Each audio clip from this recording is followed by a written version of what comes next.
Bueno, estamos, como les anunciamos, con Martín Fraguío, director ejecutivo de Maizar. ¿Cómo estás, Martín? Bienvenido. Muy bien. ¿Qué tal, Luis? Qué gusto verte. ¿Cómo estás? Hola, ¿Qué tal, ¿qué tal, Jorge? Martín? Gracias por venir. Y No, por bueno, favor, vamos a hablar de un ustedes. tema que obviamente tiene actualidad permanente en Sí. toda la historia argentina, Sí. que es el agro, es el campo, la ¿Viste? actividad agropecuaria. Sí. Acá tenemos me traje una publicación Sí. especializada, Sí. pero simplemente para destacar lo que dice en la tapa, ¿no? Es un suplemento del cronista, el cronista comercial Campo, y dice La oportunidad del agro. ¿Viste? Un título realmente ambicioso, pero claro, como toda la vida nos han dicho la oportunidad de esto, la oportunidad del otro, la oportunidad de aquello, y después vuelta la burra al trigo, justamente. Claro.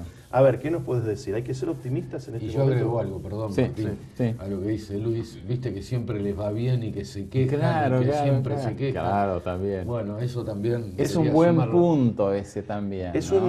tiene Un mucho buen punto. de realidad porque uno lo escucha, pero también tiene mucho de Sí. mito, ¿no? Porque hay razones muchas veces para quejarse Sí. que escapan inclusive a la cuestión económica, ¿no? Tenés que Sí. estar mirando otra cosa que se dice. El Sí, sí, chacarero sí, está sí. todo el día mirando el cielo, ¿no? Sí. A ver si le ven el sol o el agua. Bueno, contanos, ¿hay que ser optimista con este título, por ejemplo, la oportunidad del agro? Sí, yo creo que sí, que hay que ser optimistas, pero también atrás hay que ocuparse. O sea que el sector también, ¿no? Y nosotros visto desde la cadena de valor del maíz y el sorgo, creemos que es el momento de dedicarnos más y tratar de ayudar al sector público y al sector privado a invertir correctamente. Hay demasiados desafíos hoy, o sea, la oportunidad del agro no es producimos y nos vienen a comprar. Hoy el mundo es hiper competitivo, vender es dificilísimo. Por cada producto que nosotros vendemos, quizás la estrella es la soja, pero por todos los demás productos hay docenas de competidores que quieren sacarnos del mercado. Claro.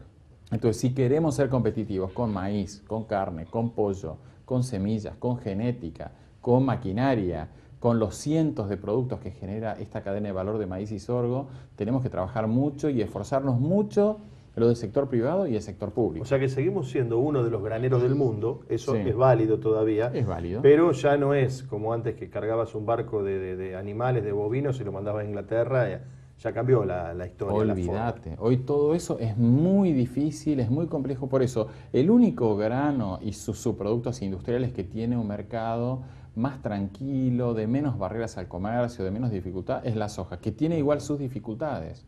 Pero cuando vos agarrás el mercado de maíz, en un año normal Argentina le exporta a 80 países, pero hay 20, 30, 40 países que te ponen alguna arancel a la importación de maíz, que te ponen algún tema, Traba. siempre alguna traba, alguna cosa para qué, y para que el precio en su mercado interno sea más alto, para que tu producto no entre siendo tan competitivo. O sea que el Y dumping no sea eliminado. Por lo menos. los subsidios a las exportaciones se acordó ahora en Nairobi, un acuerdo importantísimo de la Organización Mundial de Comercio que se van a eliminar, pero todavía en los productos agropecuarios. Vieron que está la negociación Unión Europea-Mercosur, se juntaron un conjunto de países europeos, donde están Austria, Francia y otros más, diciendo, vamos a negociar con el Mercosur, pero nada de carne, nada de maíz, nada de pollo. O sea, nada de lo que tenemos nosotros. Claro, lo que nosotros somos recompetitivos, eso no se puede negociar. Claro. Y entonces, ¿para qué sirve ese tipo de...? Que es un poco la discusión, ¿no? Claro, La Unión Europea, ¿qué pretende? Taparnos con... Martín, bueno, Sí. vuelvo un poco al Sí. principio. Digo, ¿se quejan gratuitamente en lo largo del tiempo, esta línea que marca el tiempo? Digo, ¿o realmente hay momentos buenos y malos? Yo creo que planteas un muy buen punto y visto así a lo largo del tiempo, ¿no? En una visión histórica, yo lo que diría es que en muchos de los aspectos que ayudarían a que el sector sea competitivo, muchas veces el sector estuvo para quejarse, pero no para ocuparse y no para trabajar y diseñar acuerdos primero internos dentro del sector, dentro de las cadenas de valor y luego convencer al sector público. Y si el sector público de ese momento no es permeable a las soluciones del sector, como nos pasó en los 12 años, no todos los 12 años, pero gran parte Sí, del los dos gobierno de tercios Frente para la siguientes. Victoria. La primera fue parte muy quizás duro. no, pero la segunda. Sí, fue dos muy duro. terceras partes siguientes Claro, fueron. claro. Y donde además había, en muchos casos, la intención de que a las actividades productivas determinadas le vaya mal. Claro. Entonces yo creo, y quizás ahí para mí dos casos en los cuales uno se da cuenta el problema crónico de la Argentina. Y uno creo que es el tema del transporte. La Argentina es el único país que yo conozco que sin haber tenido una guerra tiene 60 o 70 años donde el costo del transporte aumenta y la cantidad y la calidad del transporte es peor. Si uno piensa hoy un camionero que lleva soja, ¿no?, de Santa Fe, Córdoba, al puerto, puede llegar a estar parado en el puerto 3, 4 días. Qué increíble. Y los últimos kilómetros desde la autopista hasta el puerto todavía hoy son caminos de tierra. En Claro. lo que es la zona portuaria industrial más Absolutamente. importante del mundo. Las fábricas más modernas, más importantes del mundo, no tienen un acceso razonable para el pobre tipo que va manejando un camión. Además ha habido conflictos, por ejemplo, en Rosario, cuando ha habido un conflicto gremial o de cualquier otra característica, pero que te frena el puerto, lo para, están 3.000 camiones varados Brutal. días y días y días, que eso además implica costos para el productor que tiene que pagar el flete, Sí. para el dueño del camión que tiene que pagar los tiempos de Imagínate. espera. Yo creo que Para acá, el camionero y su familia, ¿qué está Obvio. haciendo ese tipo con la carga durmiendo arriba del camión? más allá de que cobra esas horas de Sí, estadía, sí, sí, pero llega un momento que dice, bueno, hace una semana que estoy varado acá. Claro, para él es más negocio hacer viajes, A llegar, 3, descargar claro, y hacer un viaje. A 300, Por y a supuesto. 300 kilómetros de su casa. porque Claro, es claro, una, es claro, una claro, cosa claro. irrisoria a veces. Ahora es una preocupación, perdón Luis, Sí, del, dale. del gobierno. Ayer estuve con un senador justamente hablando de esto, ¿no? O sea, Claro. lo que se degradó el tren, el ferrocarril, Tremendo. en beneficio y el aumento de costo del camión, del transporte en ruta, ¿no? Pero creo que no se puede hablar de beneficios. Yo creo que en realidad lo que hubo es un gran perjuicio para la Argentina, que incluye el propio perjuicio a los que invierten en camiones y a los choferes de camiones. O sea, yo creo que acá nos perjudicamos todos. Quizás pensando en el corto plazo de que no ande el tren y que ande el camión, creo que visto a lo largo de las décadas, el perjuicio es para todos y la Argentina hoy es un país mucho menos competitivo.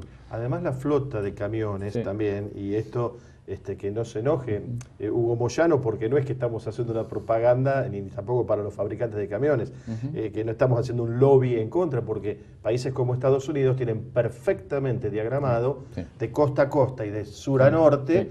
el sistema ferroviario engarzado, encastrado con el sistema de transporte terrestre tradicional de los camiones, Claro. los famosos trackers. Bueno, Claro. ¿qué pasa?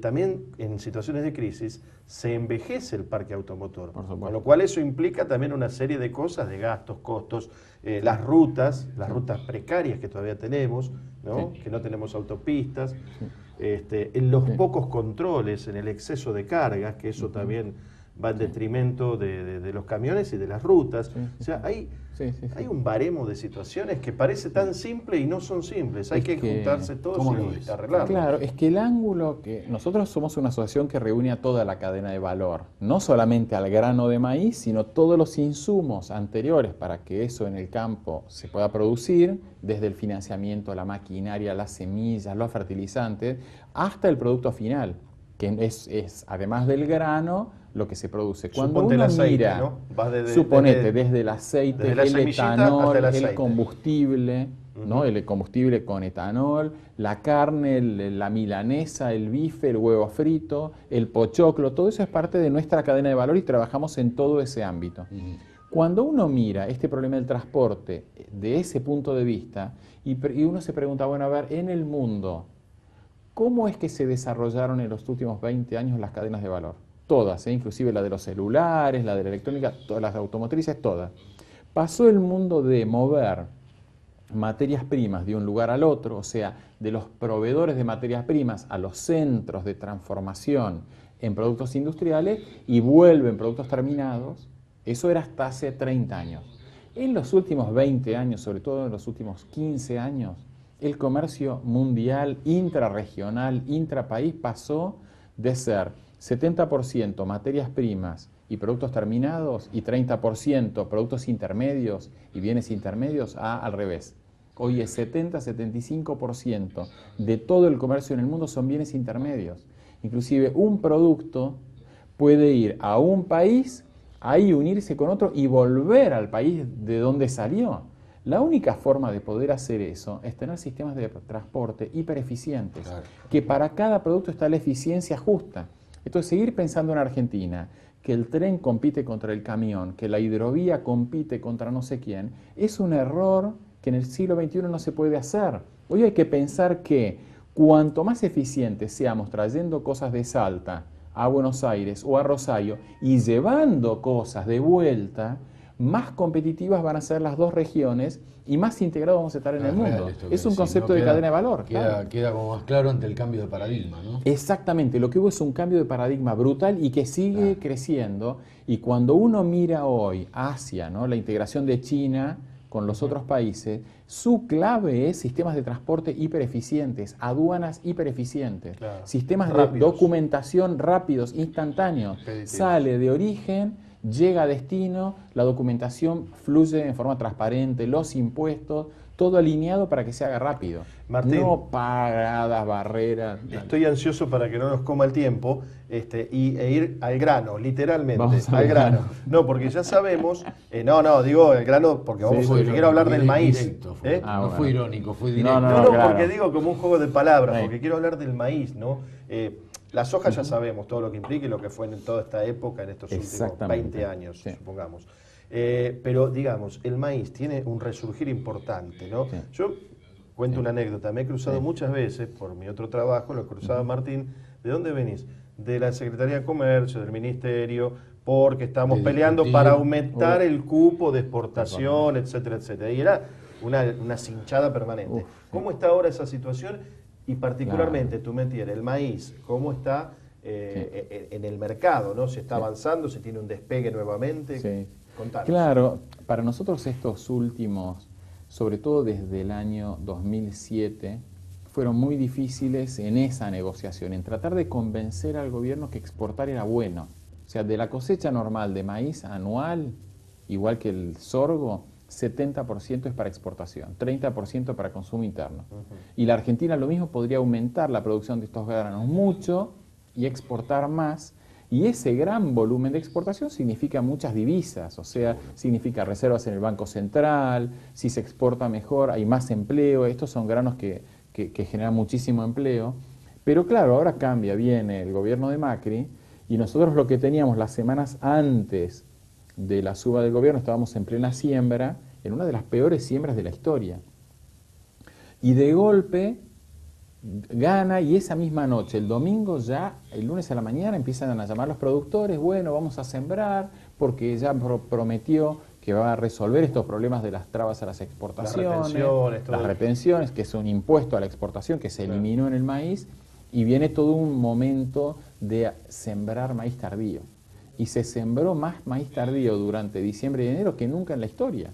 ¿Y qué significa, Martín, tardío? Tardío significa que la siembra de maíz histórica era solo en el mes de septiembre y parte de octubre, y apareció una tecnología nueva hace unos 4 o 5 años que permite sembrar en diciembre y enero. Y los últimos años, como esto es algo muy nuevo, era mitad y mitad, 70, 30, 60, 40, y este año se dio vuelta y solo de la cosecha actual de maíz que se está terminando de cosechar, o que se está avanzando en la cosecha, 30% se sembró temprano y 70% se sembró tarde. Y hay un cosechón realmente enorme. Quizás sea la cosecha más grande de la historia. Estamos quizás sembrada en todas dificultades, el final del gobierno de Cristina, la cosecha más grande de la historia y posiblemente el rendimiento más grande de la historia. Eso puede que sea no el mayor, pero... ¿Y los valores cómo están? Porque la soja, viste que tuvo una caída importante, ¿cómo está el maíz ahora? Bueno, el maíz en el mercado internacional no está en su mejor momento, digamos, pero internamente el atraso por las lluvias está generando una situación muy compleja, muy compleja, que tenemos un precio realmente extremadamente alto, porque los barcos están entrando para cargar, los productores están priorizando la cosecha de la soja, que avanza con mucha dificultad, con lo cual también el precio interno de la soja está con un premio respecto al internacional, pero en el maíz tenemos un problema porque obviamente al productor de maíz le conviene que el maíz valga más, pero esa diferencia del maíz argentino más caro hoy está generando problemas en algunos sectores del consumo, que les está generando un costo a quienes están en la industria de producción animal o en las otras industrias, injustificadamente, porque el precio internacional de maíz para nuestro productor sería rentable lo mismo, pero hoy tenemos como una especie de cuello de botella que creemos que de acá a un mes se va a resolver, ¿no? Contanos cómo está la situación del otro grano del Sí. que hablamos, que es el sorgo. Porque claro, la niña bonita siempre es la soja, el maíz Exactamente. y el trigo. Sí. Pero resulta que el sorgo, el lino, el girasol, algunos Sí, ya, viene. como el pobre lino, quedaron un poquito fuera de carrera. Pero, aunque los pantalones de lino son carísimos. Sí, ¿viste? Pero Sí. digo, pero el sorgo y el girasol siguen estando. ¿Cómo está el sorgo y para qué se está utilizando? Bueno, el sorgo es como el primo hermano del maíz, sus clientes son los mismos, ¿no? Básicamente es producción animal. Y el sorgo nosotros pensamos que iba a tener un gran salto en área, que iba a crecer mucho, pero todavía está pagando las consecuencias de muchos años de no haber tenido mercado. Hay que pensar que cuando uno lo ve históricamente, ¿no? Como hablábamos antes, en la década del 70 se llegaron a sembrar 3 millones de hectáreas de sorgo, bajó a 300.000 hectáreas, o sea, bajó un 90% hasta el año 2006, y en el 2006 pensamos, bueno, va a volver a 2 millones de hectáreas, quizás vuelva a las 3, y llegó a 1 millón y este año estuvo o sea, el año pasado, la siembra de 2015 estuvo en 800.000 aproximadamente. Pero todo eso se produce para alimento. Principalmente es consumo interno. Pensamos, China fue los últimos 2 años un gran importador de sorgo, entonces pensamos también que eso iba a traccionar al sorgo argentino. Ahora China de vuelta deja de importar, el mercado internacional no es muy grande y creemos que este puede ser un excelente año para el sorgo. El sorgo es un cultivo realmente extraordinario, pero tiene algunos temitas tecnológicos todavía que tiene que resolver para pegar el salto. Pero en nuestro congreso de este año, que ya los estoy invitando, que es el 6 de julio, Sí, en claro. Parque Norte, estamos armando Repetimos, un panel. 6 de julio, 6 Parque de julio Norte. en Parque Norte. Es el congreso anual de Maizar. Exactamente. Vamos a discutir todos los temas de la cadena de valor y este tema, ¿no, Luis, del sorgo, que me gustaría que vengan ustedes. Vamos a discutir justamente esto, cómo hacer que este sea 2016, 2017, la campaña del sorgo. Martín, se nos acabó el tiempo, como Se acabó. siempre, muy Bueno, didáctico. Es un gusto siempre charlar contigo porque además es un profesor, ¿no? Que explica muy bien además las cosas. Y bueno, quedamos para otra oportunidad y por Encantado. supuesto repetimos, 6 de julio es el Congreso Anual de Maizar Exactamente. acá en Ahí los Parque esperamos, Norte. en Parque Norte, en el Golden Center. Y si necesitan que participemos en algo, moderar algo, Totalmente. ayudarlos como hemos hecho otras veces, allí estaremos. Y quizás el de sorgo nos vendría bien, ¿eh? Bueno. Si tienen ganas de venir a moderar el panel de Sí, sorgo, cómo puede no. ser muy interesante, Sí, ¿eh? Vamos a Sí, estar ahí sí, sí, para encantado. aprender y colaborar. Ya tienen trabajo. Bueno, gracias Martín. Muchas gracias, como Hasta la siempre. próxima. Un gusto, gracias. Martín Fraguillo, director ejecutivo de Maizar. Bueno, vamos a una pausa y después con nuestro próximo invitado. Sí, seguimos después y vamos a hablar de división de municipios. Ahora retomó el impulso. Bueno, hay muchas personas que están trabajando para esto. Bueno, vamos a conocer en qué situación se encuentra hoy la creación de nuevos municipios en la provincia de Buenos Aires. Ya volvemos.